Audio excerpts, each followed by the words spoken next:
संघर्षरू ही तांकर जन्म प्रतिकूल परिवेश रे भी से आगु को बढ़ी आउ हासिल करिसेंती सफलता से तो तांको कहा जाए फ्लाइंग सिख। हाँ दर्शक बंधु से आउ कहीं नुहति से होती किंवदंती एथलीट मिल्खा सिंह। सर पहले आपको ओटी में स्वागत करूंगा। सर मेरा पहला क्वेश्चन आपसे होगा, ये जो फ्लाइंग सिख आपके नाम के आगे जो टाइटल लगा हुआ है कितनी संतुष्टि मिलती है इससे? मिल्खा सिंह को कैसे बयां करता है फ्लाइंग सिख? भाई मिल्खा सिंह की तरफ से सब उड़ीसा वालों को नमस्कार और प्यार। बड़ी हिम्मत है उड़ीसा टीवी वालों की और मिसेस पांडा की जो मिल्खा सिंह को यहाँ ले आए। जब से फिल्म आई है लोग दीवाने हैं, मिल्खा सिंह को हर फंक्शन पे बुलाना चाहते हैं, मगर मेरे लिए नामुमकिन चीज़ है क्योंकि एक तो एज है 90 के आसपास जा रहा हूँ, दूसरा कुछ नज़र भी कमज़ोर है और आप बैठे हैं सामने, आपके चेहरे मुझे धुंधले नज़र आते हैं, तो अब मैं कोई फंक्शन जो है वो एक्सेप्ट नहीं करता। मगर फिर भी मैंने अपने मैनेजर से कह रखा है कि ये 200-300 लेटर जो आता है महीने के अंदर, उसमें से 3-4 फंक्शन ऐसे एक्सेप्ट करो जहाँ पे मिल्खा सिंह के जाने से किसी नौजवान को या किसी बच्चे को चिंगारी लग जाए और वो मिल्खा सिंह बन के दिखा दें, तो मुझे इससे ज़्यादा खुशी और क्या हो। तो मैं यहाँ आया हूँ उड़ीसा के अंदर और ये दूसरी बार आया हूँ। पहली बार मैं आया कटक के अंदर 1957 के अंदर, और 57 के अंदर पहली बार मैंने 400 मीटर का एशिया का रिकॉर्ड यहाँ पे कायम किया कटक के अंदर। और ये बात आप सुन के हैरान होंगे कि मैं ये सोच ही नहीं सकता था कि रिकॉर्ड मैंने एशियन गेम्स का रिकॉर्ड जो था 400 मीटर का वो मैंने यहाँ तोड़ा। तो जब रेस ख़त्म हुई तो उसके बाद सुबह जब हुई नेक्स्ट डे, तो लोग मुझे सारे मुबारकबाद देने लगे कि आपने एशिया का रिकॉर्ड तोड़ दिया, आपने एशिया का रिकॉर्ड तोड़ दिया। मगर मेरे मन में ये था कि हो सकता है कि ये जहाँ मैं दौड़ा हूँ ये ट्रैक छोटा ना हो। तो मैंने वो मेजरिंग टेप लिया, सुबह नेक्स्ट डे उठ के मैंने सारे ट्रैक को दोबारा मेजर किया, तो डिस्टेंस वो बिल्कुल ठीक था। तो वो टाइम उसके बाद 57 के बाद आप देख लीजिए करीबन कोई 55 ईयर से ऊपर हो गए हैं। उसके बाद मैं अब दूसरी बार यहाँ उड़ीसा के अंदर आया हूँ और इसीलिए आया हूँ कि हो सकता है कि मिल्खा सिंह को देख के किसी बच्चे को चिंगारी लग जाए और मिल्खा सिंह बन के दिखा दे, तो मुझे इस बात की खुशी हो। और एक चीज़ जानना चाहूँगा, ये जो उड़ीसा के इंफा की तरफ से ये जो अवार्ड दिया जा रहा है, एकलव्य अवार्ड स्पोर्ट्स क्षेत्र में, जो भी कोई, मुझे बहुत खुशी है इस बात की कि जो ये उड़ीसा टीवी वाले जो हैं वो अवार्ड दे रहे हैं बच्चों को। जो बच्चे अवार्ड लेंगे उनका दिल बढ़ता है, अगर दिल बढ़ेगा तो वो और ज़्यादा हार्ड वर्क करेंगे और आगे बढ़ेंगे। तो मैं हमेशा ये कहना चाहता हूँ कि हमने अपना स्टैंडर्ड जो है बहुत सी गेम्स के अंदर ऊंचा किया है। जैसे बॉक्सिंग है उसमें भी हमने मेडल ले लिया, रेसलिंग है उसमें भी मेडल ले लिया हमने, बैडमिंटन है उसमें भी मेडल ले लिया, टेनिस में भी ले लिया, शूटिंग में भी ले लिया। मगर आपको ये मालूम होना चाहिए कि दुनिया के अंदर जो है एथलेटिक नंबर 1 गेम मानी जाती है जी। जितनी भी गेम्स हैं सबसे टॉप पे जो है वो एथलेटिक है। तो एथलेटिक के अंदर जब से इंडिया आज़ाद हुआ है, इंडिपेंडेंस हमें मिली है, तब से लेके आज तक हम एथलेटिक में मेडल नहीं ले पाए जी। मिल्खा सिंह फाइनल में पहुंचे, उसके हाथ से मेडल गिर गया। पीटी ऊषा फाइनल में पहुंची, उसके हाथ से मेडल गिर गया। अंजू जॉर्ज फाइनल में पहुंची, उसके हाथ से गिर गया। श्री राम सिंह पहुंचे, उसके। मेरा कहने का मतलब ये है कि आफ्टर इंडिपेंडेंस हम एथलेटिक में मेडल नहीं ले पाए, और एथलेटिक में जो मेडल मिलेगा हमें, मैं समझता हूं कि तभी इंडिया का नाम जो है वो दुनिया भर में ऊंचा होगा। अभी जो रियो ओलंपिक्स खत्म हुआ है उसमें उड़ीसा का 2 स्प्रिंटर गई थी, दूती चांद और साबणी नंद, तो वो भी अनसक्सेस रही। लेकिन क्या खामियां रही होगी कि वो उड़ीसा के एथलीट या खामियां फिर? नहीं बेटे, देखो मैं तो ये कहता हूँ कि हिंदुस्तान के अंदर टैलेंट की कमी नहीं है। जी मिल्खा सिंह आपके सामने बैठा है, पीटी उषा वहाँ पे है, अंजू जॉर्ज वहाँ पे है, श्री राम सिंह वहाँ पे है। अच्छे से अच्छे जो एथलीट हुए हैं इंडिया के अंदर, इसका मतलब टैलेंट है तो फाइनल में पहुँचे हैं। तो मैं ये समझता हूँ कि हमें जो है एथलेटिक फील्ड के अंदर मेडल लेना ही लेना है। अब जैसे हमारे प्राइम मिनिस्टर ने स्टेटमेंट दी कि हम आने वाली जो ओलंपिक गेम्स हैं उसके अंदर मेडल लेंगे, और जो ज़्यादा मेडल लेंगे, और फिर उसके बाद जो 4 साल के बाद और 8 साल के बाद जो ओलंपिक गेम्स होंगी उसमें इंडिया जो है काफ़ी मेडल लेगा। मगर मैं इस बात को महसूस करता हूं कि प्राइम मिनिस्टर हमारे ने ठीक कह दिया, अच्छी बात है, और मैं समझता हूं कि जब तक काम नहीं होगा तो आप मेडल कहां से ले लेंगे। जी बिल्कुल। तो मैं ये चाहता हूं कि इमीडिएटली जो है वो काम शुरू होना चाहिए। आईओए, इंडियन ओलंपिक एसोसिएशन जो है उसकी रिस्पॉन्सिबिलिटी बनती है कि खेलों का स्टैंडर्ड जो है ऊपर लेके जाना।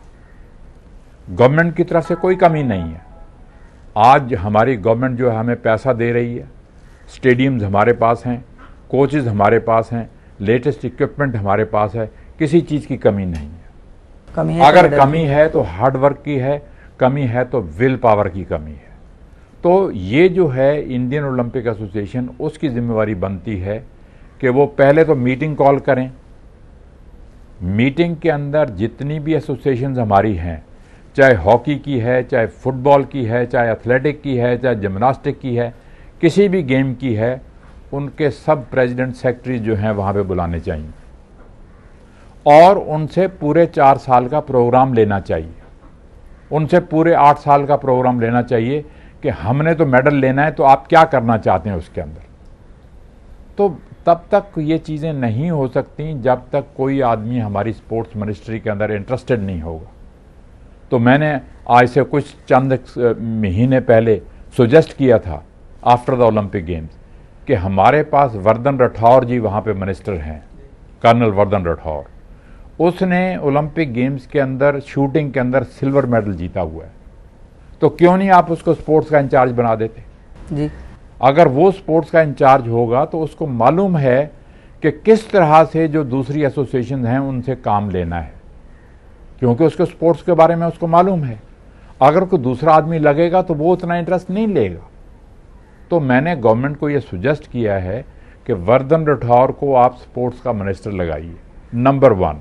नंबर 2, जो बच्चे हैं, टैलेंटेड बच्चे हैं, जब हमारी ऑल इंडिया स्कूल गेम्स होती हैं उनमें से आपको एज वाइज ग्रुप जो हैं आपको बच्चे मिल जाते हैं। सारे इंडिया से बच्चे वहाँ पे आए होते हैं। 10 साल के बच्चे वहाँ हैं, 12 साल के बच्चे वहाँ हैं, 15 साल के बच्चे वहाँ हैं, 18 साल के बच्चे वहाँ हैं। आप उनमें से टैलेंट सेलेक्ट कीजिए और एक एकेडमी में रखिए। एकेडमी में रख के, और जो कोचेज हैं वो कॉन्ट्रैक्ट बेसिस पे कोचेज रखिए, और एक आदमी को इंचार्ज बनाइए, एक आदमी को हॉकी का बनाइए, एक आदमी को फुटबॉल का बनाइए, एक आदमी को एथलेटिक का बनाइए, और उनसे कहिए कि हमें तो आने वाले 4 साल के अंदर ये रिजल्ट चाहिए।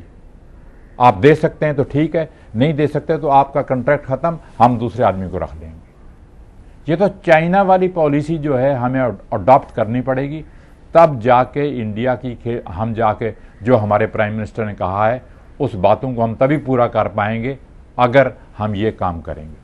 और एक चीज़ पूछना चाहूँगा, कुछ रिफॉर्म्स लाने चाहिए ये सारे जो पॉलिसी है, स्पोर्ट्स पॉलिसी है, जैसे आप साई की बात कर रहे थे, आईओए के बारे में बात कर रहे थे, कुछ रिफॉर्म्स लाने चाहिए। यही चीज़ें हैं जो मैंने आपको सजेस्ट की हैं कि इन पे अगर अमल नहीं होगा, अगर इन पे काम नहीं होगा, तो ये बातें करने से तो मेडल आने वाले नहीं हैं।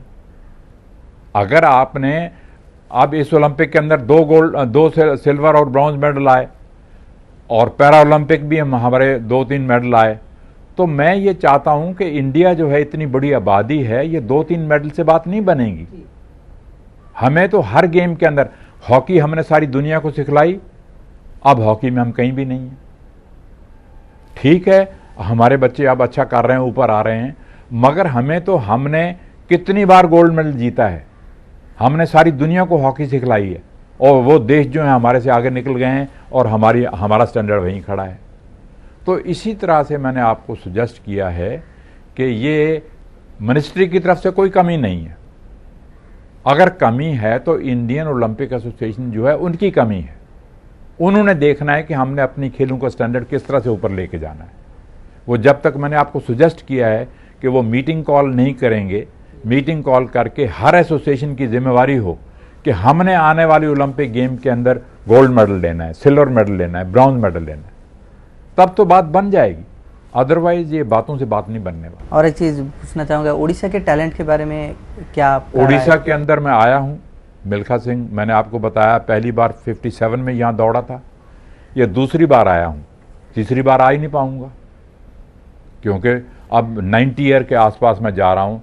तो हो सकता है भगवान कभी भी मुझे बुला सकता है। नहीं हम कि लोग आ जाओ, आप रोज आ जाओ, वो कहेंगे अब सब लोग आपके साथ के चले गए, आप आ जाइए। अब तो भगवान जो है कभी भी बुला सकता है, ये ऐसी कोई बात नहीं है कि मिल्खा सिंह बहुत देर बैठा रहेगा। मगर मैं ये कहता हूं कि अगर मिल्खा सिंह उड़ीसा में आया है तो इन नौजवानों को, इन बच्चों को मिल्खा सिंह का पूरा फायदा उठाना चाहिए जी, आगे बढ़ना चाहिए। अपनी उड़ीसा स्टेट का नाम ऊंचा कीजिए और अपने इंडिया का नाम जो है आगे बढ़ के ऊंचा कीजिए। तो मेरी बेस्ट विशेष आप लोगों के साथ है। सर, दूसरा मिल्खा सिंह इंडिया को कब मिलेगा? We are searching for Milkha Singh. बच्चे, बात यह है कि जो आप बात कह रहे हैं वो बिल्कुल सही कह रहे हैं। जिस फंक्शन पे भी मैं जाता हूं मिल्खा सिंह के बारे में बहुत कुछ कहा जाता है, मगर मुझे भी दुख है इस बात का कि मिल्खा सिंह को दौड़े हुए 60 ईयर्स हो गए हैं। 60 ईयर्स के अंदर आज तक 120 करोड़ आबादी में से हम एक और मिल्खा सिंह पैदा नहीं कर पाए। तो मैं भी मरते दम तक यही सोच रहा हूं कि आज मिल्खा सिंह पैदा हो जाएगा, आज मिल्खा सिंह इंडिया में से पैदा हो जाएगा, मगर 60 ईयर्स में अभी तक मिल्खा सिंह पैदा नहीं हुआ। क्यों नहीं हो पा रहा है? तो वही तो मैं बता रहा हूं आपको, वो मैंने आपको सारी पहली चीजें बता दी हैं। मिल्खा सिंह बनने के लिए हार्ड वर्क करना पड़ेगा। मिल्खा सिंह बनने के लिए विल पावर आदमी के अंदर होनी चाहिए।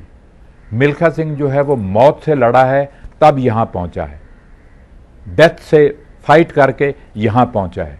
मैं जब ट्रेनिंग करता था मुझे अभी तक याद है कि मैं गिर जाया करता था ग्राउंड के ऊपर और मेरा कोच मेरी आवाज़ ये मेरे कानों में देता था, मिल्खा सिंह उठो, आपने वर्ल्ड रिकॉर्ड तोड़ना है, मिल्खा सिंह उठो, आपने ओलंपिक रिकॉर्ड तोड़ना है।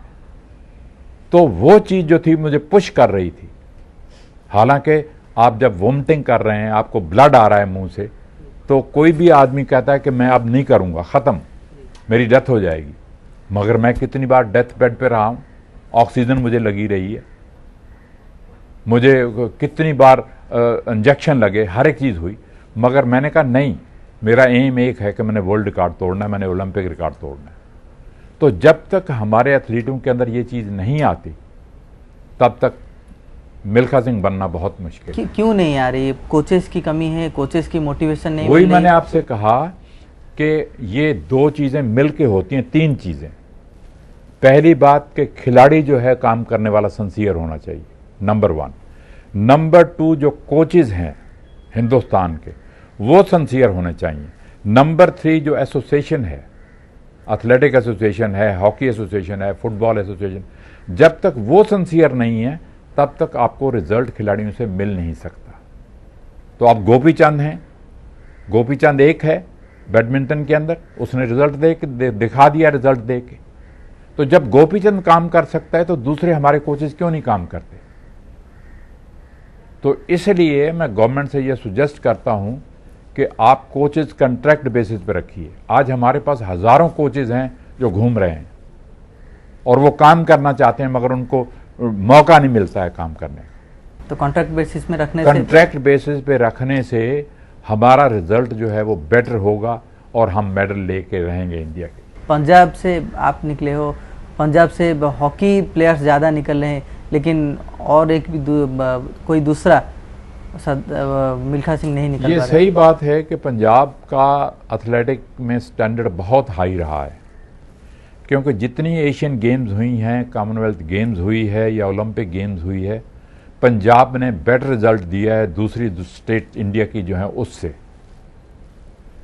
अब पंजाब का स्टैंडर्ड डाउन हो गया है, क्योंकि जो बच्चे हम बनाते हैं वो आर्मी में चले जाते हैं, वो पुलिस में चले जाते हैं, वो टाटा में चले जाते हैं, वो रेलवेज़ में चले जाते हैं, तो अलग अलग चले जाते हैं।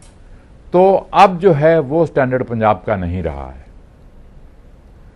तो मैंने पंजाब गवर्नमेंट से भी ये सुजेस्ट किया है कि आपको स्टैंडर्ड बढ़ाने के लिए गांव के अंदर विलेजेस में जाके आपको उनको फैसिलिटीज़ देनी चाहिए बच्चों को, ताकि वो बजाय के किसी और काम में जाएं वो इस तरफ लगें, तो ताकि हमारा रिजल्ट जो है इंडिया का बेटर हो। मिल्खा सिंह अपने तरफ से कुछ कोशिश किए हैं कि कैसे अपलिफ्ट कर सकते हैं एथलीट्स को? बच्चे देखो, अब तो मेरा टाइम गुजर गया, अब मुझे रिटायर हुए हुए भी 26 ईयर्स हो गए हैं। अब मेरी एज जो है वो अलाउ नहीं करती, क्योंकि अगर आपने रिज़ल्ट लेना है तो वो रिज़ल्ट लेने के लिए जो एथलीट है उसके साथ आपको काम करना पड़ता है जी। दौड़ना पड़ता है, वेट ट्रेनिंग करनी पड़ती है, सैंड रनिंग करनी पड़ती है, हिल रनिंग करनी पड़ती है। अब वो मेरे में तो हिम्मत नहीं है, इसीलिए मैं आपको सुजेस्ट कर रहा हूँ कि हम लोगों को कोचेज़ कॉन्ट्रैक्ट बेसिस पर रखें और जो यंग कोचेज़ हों जो बच्चों के साथ मिल के काम करें ताकि उनका रिजल्ट बेटर। देखा जा रहा है कि डेडिकेशन नहीं आ रहा। आपके बारे में हम ट्विटर में देखते हैं, फेसबुक में देखते हैं, यूट्यूब में देखते हैं, डिसिप्लिन, आप डिसिप्लिन में ज़्यादा विश्वास करते हैं। तो आजकल के जो एथलीट्स हैं वो डिसिप्लिन में नहीं रहते, ऐसा आप सोच रहे हैं? नहीं, ये बात नहीं है, डिसिप्लिन में हैं, मगर वो मैंने आपको बताया कि हर आदमी हार्ड वर्क नहीं कर सकता। अगर आज आपने सोच लिया कि आपने मिल्खा सिंह बनना है तो आपका इरादा मजबूत होना चाहिए कि मैंने बनना है। बनने के लिए चाहे मुझे मौत से भी लड़ना पड़े तो मैं लड़ूंगा, मगर मैं मिल्खा सिंह बन के दिखाऊंगा। मगर होता नहीं है। आज मेरे घर पे फिल्म देख के सारे लोग आ जाते हैं कि जी हमने मिल्खा सिंह बनना है, हमने मिल्खा सिंह बनना है। मिल्खा सिंह ऐसे तो आप बन नहीं सकते। मिल्खा सिंह बनना है तो आपको हार्ड वर्क करना होगा। मिल्खा सिंह बनना है तो आपको डेथ से लड़ना होगा, तब जाके आप मिल्खा सिंह बन सकते हैं। और एक चीज़ जानना चाहेंगे, आपके पास नेम और फेम दोनों है, लेकिन कभी मन में ऐसा लगता है कि ओलंपिक्स में मेडल होता तो अच्छा होता? बिल्कुल, मैंने आपको पहले कह दिया कि मेरी आखिरी ख्वाहिश ही यही है कि before I leave this world, ये दुनिया छोड़ने से पहले मैं देखना चाहता हूं कि कोई ना कोई आदमी इंडिया से उठना चाहिए जो वहां पे ओलंपिक में जाके मेडल ले, और जो तिरंगा झंडा, जो गोल्ड मेडल मेरे हाथ से गिर गया रोम ओलंपिक के अंदर, वो ले, तिरंगा झंडा लहराए और वो मैं देख के जाऊं। ये मेरी आखिरी ख्वाहिश है। सर, जानना चाहेंगे जो फिल्म बनी भाग मिल्खा भाग, आपने देखी? देखी मैंने, एक बार नहीं, अब तो मैंने कई बार देखी है, मगर जब देखी थी पहली बार रोया था मैं, बहुत रोया था, क्योंकि वीकनेस हर इंसान के अंदर होती है, मगर कोई कर्टन पे नहीं लाना चाहता। जी। आप में वीकनेस होगी, जितने लोग सुन रहे हैं उनमें सब में वीकनेस है। तो वीकनेस हर आदमी जो है छुपा के रखता है, मरते दम तक छुपा के रखता है, मगर जो मेरे में वीकनेस थी वो मैंने सारी कर्टन पे ला दी।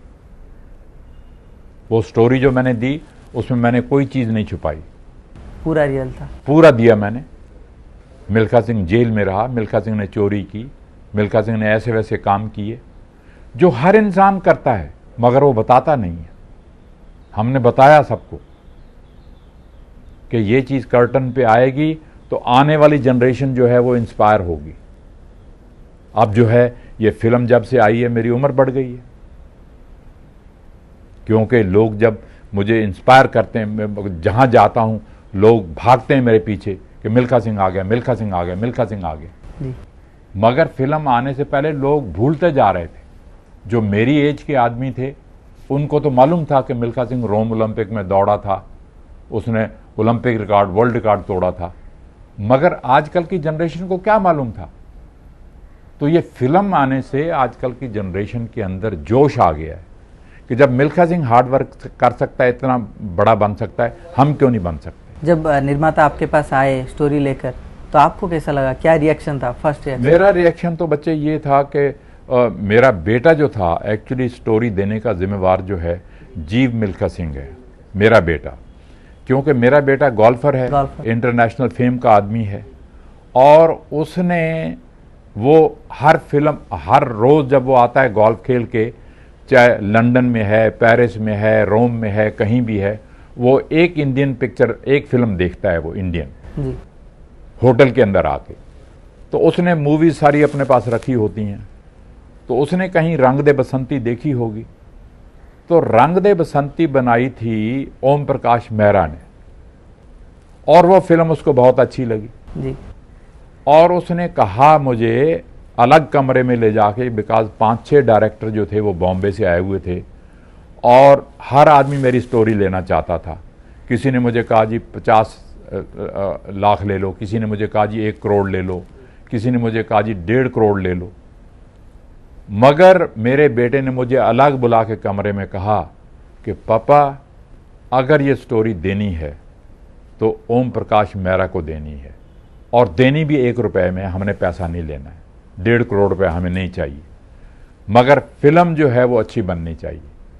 तो वो रंग दे बसंती देखने के बाद ये उसका फैसला था कि ये स्टोरी जो देनी है ओम प्रकाश मेहरा को देनी है, number 1।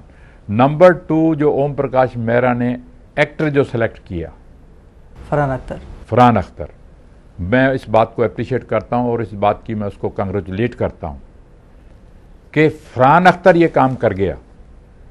Ditto copy of Milkha Singh. जैसे मैं वेट ट्रेनिंग करता था, जैसे मैं हिल रनिंग करता था, सैंड रनिंग करता था, उसी तरह से उसने सारा काम करके बताया।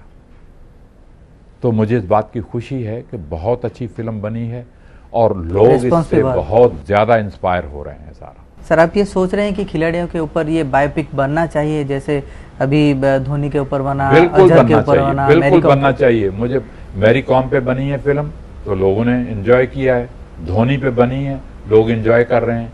तो इस तरह से जो है मैं समझता हूँ कि खिलाड़ियों के ऊपर बनेगी तो जो आने वाली जनरेशन है वो इंस्पायर होएगी और आगे बढ़ेगी। बहुत बहुत धन्यवाद मिल्खा जी, आपने हमारे साथ खुल के इतने समय तक बात की। बहुत बहुत शुक्रिया और मेरा सबको एक बार दोबारा प्यार, नमस्ते। दर्शक बंधु, ये थिले किंबदंती ओलंपियान मिल्खा सिंह आम सहित कथा होउथिले एवं एमर्जिंग स्टार मानक मध्य आह्वान करछंती जेभଳି भाबे से माने आगु को सफलता पाई परिबे निजर कठिन परिश्रम बଳରେ।